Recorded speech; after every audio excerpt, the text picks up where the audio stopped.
This video shows how to replace the automatic document feeder on the HP OfficeJet X476 and X576 printers.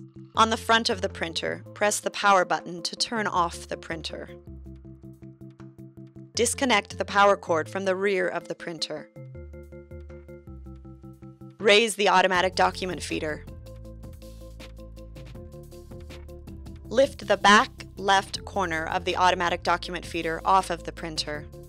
Hold up the corner of the automatic document feeder, and then use a screwdriver to pry off and remove the connector cover.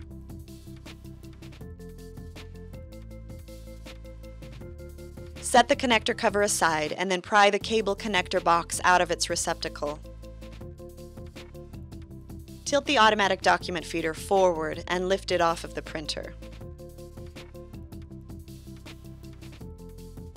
To install the new automatic document feeder, tilt it forward slightly. Lower the two pegs on the back corners into the slots on the printer, and then tip it backwards until it rests on the printer. Lift the corner of the automatic document feeder and push the connector cable box into the receptacle in the printer. Make sure it snaps into place. Snap the connector cover back into place and lower the automatic document feeder onto the printer.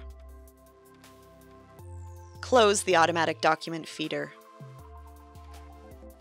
Reconnect the power cord to the rear of the printer. And press the power button to turn on the printer.